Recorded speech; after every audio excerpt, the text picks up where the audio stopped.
ஆன்மீகம் டிவி தமிழ் நேயர்கள் அனைவருக்கும் அன்பான வணக்கம். நம்ம வாழ்க்கையில் எத்தனையோ போராட்டங்கள், கவலைகள், மன உளைச்சல்கள் வந்து போகலாம். ஆனால் செந்தூர் வேலவன் இருக்க பயமேன், கந்தனின் திருவடிகளை பிடிச்சுக்கிட்டா எப்பேற்பட்ட கஷ்டமும் பனி போல விலகி ஓடிடும்.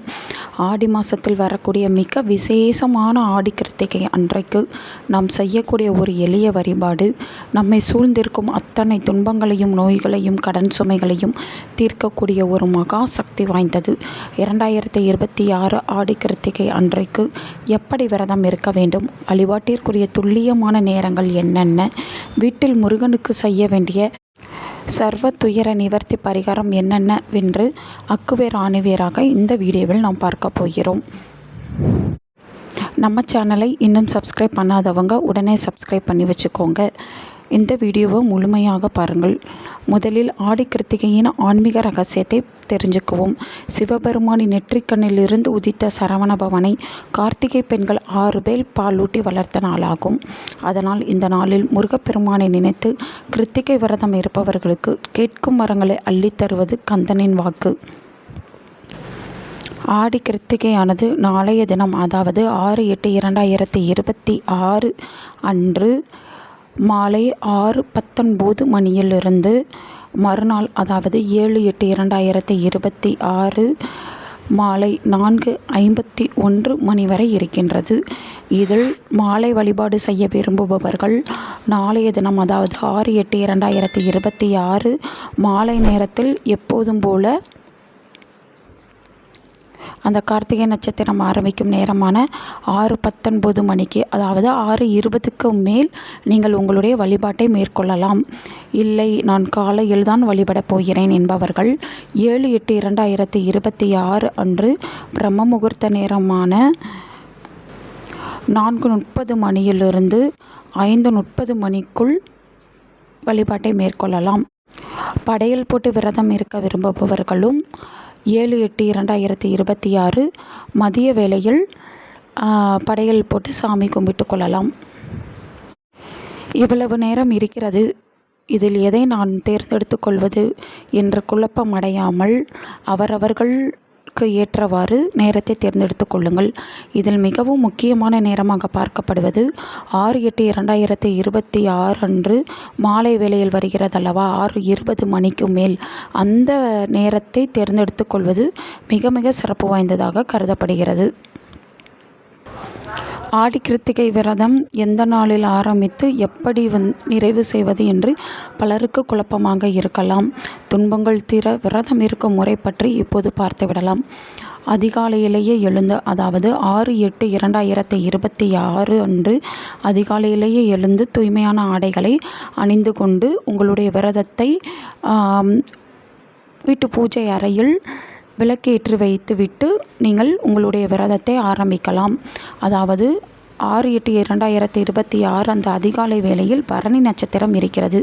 அப்போது நீங்கள் பரணி நட்சத்திரத்தில் ஆரம்பித்து 6/8/2026 அன்று மாலை அந்த 6:20 மணிக்கு மேல் உங்களுடைய விரதத்தை நீங்கள் விளக்கேற்றி வைத்து முருகப்பெருமானை வழிபாட்டு பூர்த்தி செய்து கொள்ளலாம். பரணி நட்சத்திரத்தில் ஆரம்பித்து அந்த கிருத்திகை நட்சத்திரத்தில் முடிப்பது என்பது மிக மிக விசேஷமான ஒன்றாக கருதப்படுகிறது. எனவே இல்லை, நான் 7/8/2026 அன்று தான் நான் வழிபாடு செய்ய போகிறேன் என்பவர்கள் 6/8/2026 அன்று மாலை வேளையில் விரதத்தை ஆரம்பித்து அந்த 7/8/2026 நீங்கள் எப்போது வழிபடப் போகிறீர்களோ அப்போது நீங்கள் அந்த விரதத்தை நிறைவு செய்து கொள்ளலாம். இவ்வளவுதான் வழிபாடு.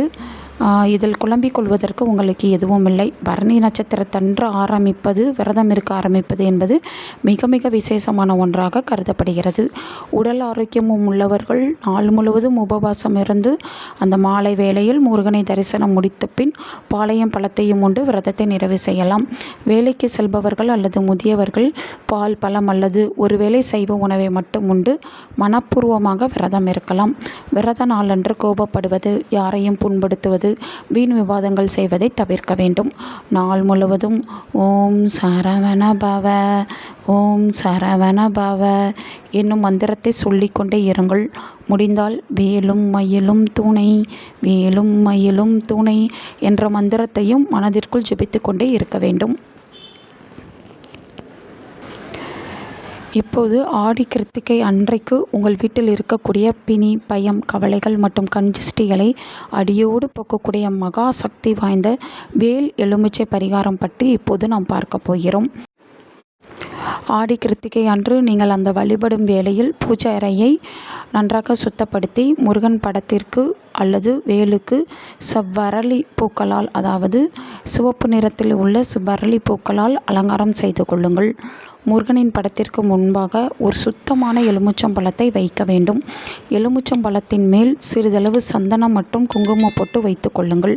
பிறகு 6 மண் அகல் விளக்குகளை எடுத்துக்கொள்ள வேண்டும். அந்த மண் அகல் விளக்குகள் புதியதாக இருக்க வேண்டும் என்ற எந்த கட்டாயமும் இல்லை. ஏற்கனவே ஏற்றி வைத்து நீங்கள் பூஜைக்கு பயன்படுத்தியதையே திரும்பவும் பயன்படுத்தி கொள்ளலாம். ஆனால் கண்டிப்பாக இதில் ஏற்றம் ஊற்றுவது நெய்யாக இருந்தால் மிக மிக சிறப்பு. நல்லெண்ணெயை விட, இல்லை நீங்கள் விளக்கிற்கு வாங்கி வைத்திருக்கும் எண்ணெயை விட நீங்கள் இன்றைய தினம் மட்டும் ஆவது அந்த 6 மண் அகல் விளக்குகளில் நெய் ஊற்றி பஞ்சுத்திரி போட்டு தீபம் ஏற்ற வேண்டும். இந்த 6 தீபங்களை இந்த படத்தில் காட்டியுள்ளவாறு சரவண பவ என்று எழுதி அந்த 6 மூலைகளிலும் வைத்து வழிபடலாம். அப்படி இல்லை என்பவர்கள் 6 வெற்றிலை தீபம் வைத்து வழிபடலாம். இந்த இரண்டில் எதுனாலும் ஏற்றிக்கொள்ளலாம்.